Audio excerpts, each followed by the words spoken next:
straightforward. If you wanted to speak or be recognized, you had to stick up your thumb until somebody said you may speak, and then you put it down and speak, but you still could not move from this position. And as this would go on, they would tear into you and just tear you down. Like everything negative about you, everything. And the goal was to completely emotionally break you down as a human being and have you sobbing. Everybody did it.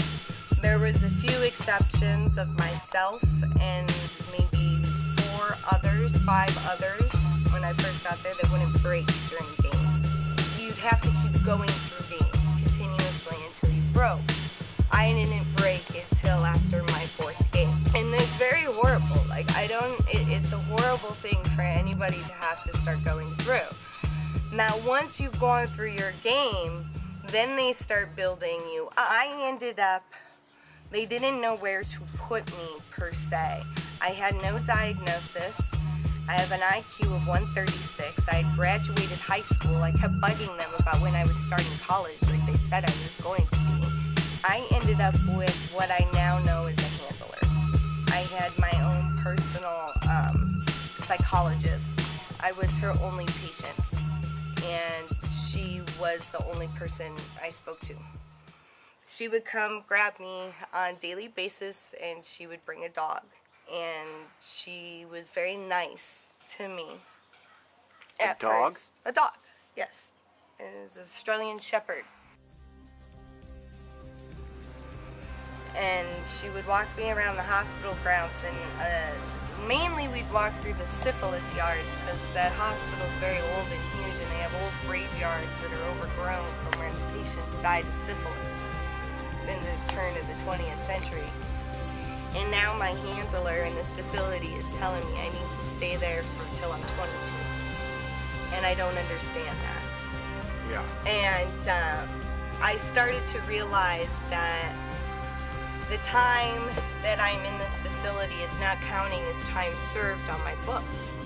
So I found out really quick that it's almost worth it to me to jump ship, get caught in handcuffs, go get extradited back to San Diego, go in front of the judge. By the time all that is said and done, very close to 45 days. Off with no probation, case closed, I'm done with Napa. Napa doesn't want to let me go. So I'm hanging out, her name was PREZ, and we started spending a lot more time together, and she would take me into Sacramento. And I would go to the state capitol, and I would meet with people in the capitol, different congressmen and representatives, and there'd be other children there too like me, but not from my facility, but they had their own handler with them as well. And we would do things like go have lunch in Sacramento, where she would drive me in there, and it would be with other kids like me that were politically active and aware of certain political issues, and we'd have to draw up drafts of mock legislation and have luncheons with representatives and kind of like fake lobbying, I guess you could say. It was like mock lobbying, but for juveniles. And then afterwards, when I would get picked up by PREZ, and we would be driving back into Napa, and sometimes it would continue while I was at Napa until I would crack, is it would be 20 questions of like grilling of like, what color were the curtains? What color was the hair of the person that sat, to your left, 2 seats over? Who in the table was right-handed? Who at the table was left-handed? What color were the napkins? Who didn't use the salad fork? Who used the spoon? Just weird questions until eventually you started to remember and calculate everything you saw everywhere. Every little detail, everywhere you go. So you had all the answers for next time. Yeah. How did you get out of there? I was their star pupil. I did everything they said. I tried everything, their hardest. I really, was positive, yay, program, but it was all bullshit. So I got up into seniority level to where I was doing head counts. of the ward. And I would walk around all day long, at times with clipboard, marking people's locations at certain times, where they are, all this and that, and then eventually running it up through a hierarchy of people, eventually to the guy at the top of the pyramid. I knew that by doing this, I am in control of the head count. And on Thursdays, we would take trips to the store where you could withdraw little bits of money from your funds and get things you needed from the store, like candy or cigarettes or, you know, things like that. And on Thursdays when stores happened, there was a gap for an hour and a half, and it's the only day during the week, but it's 1 hour and a half, and it's the hour and a half that I get to go to the store where there's not a head count being rung up. So I did this for a while. I was smoking cigarettes. I quit smoking because if you quit smoking in there, they gave you like $50. So I took the $50 and I put it into my account, and for a few months I just kept saving our $8 allowance a week that we would get that I would normally spend on cigarettes and junk food, and I just kept saving it and saving it and saving it. And eventually I had close to, like, you know, almost like $130.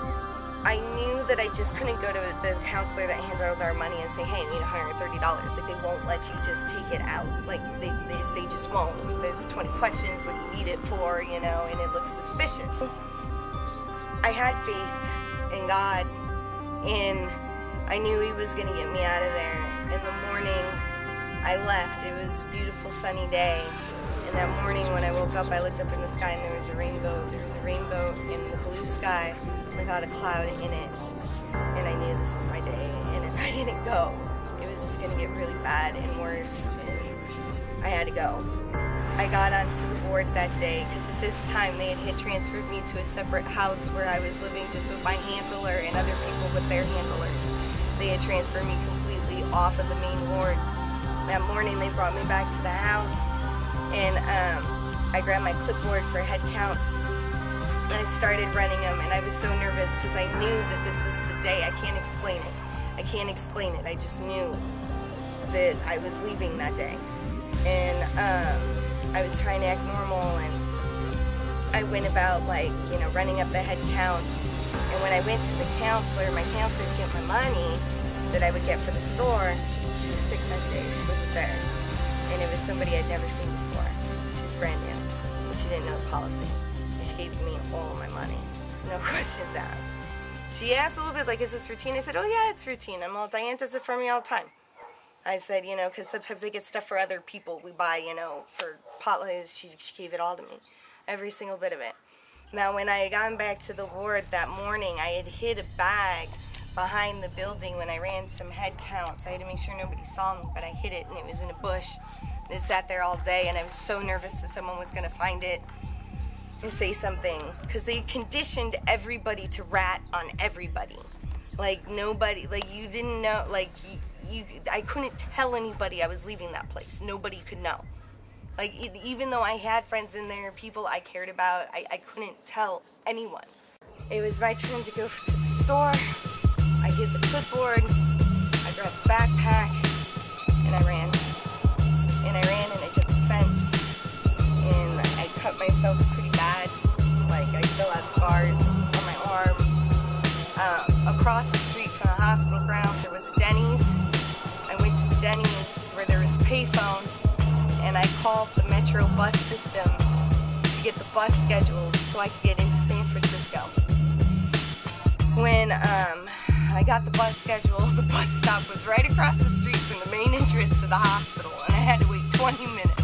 What were the colors of the curtains in Denny's? Oh, right? They were green. I went across the street, and I'm waiting for this bus for 20 minutes. Now, mind you, I know I have an hour and a half window before anyone's going to suspect that I'm gone. People think I'm at the store, right? So I'm sitting there at the bus stop, and I'm just terrified that someone's going to see me sitting there or something. 20 minutes go by, the bus comes, I get on it. I get to San Francisco. I take what little money I have. I find some random junkie on the street to get me a hotel room because I'm not 18. I can't get myself a hotel room. So this junkie gets me a hotel room, and, you know, he, like, you know, whatever, did his junked out thing in the room. I didn't off the street. The next morning, I went up to Haight-Ashbury, ran into some people I know, and they drove me all the way to Oregon. And I hid in the mountains of Oregon for like 2 months. And then ran into somebody I knew out there that took me all the way to Vermont, where I hid there for a while.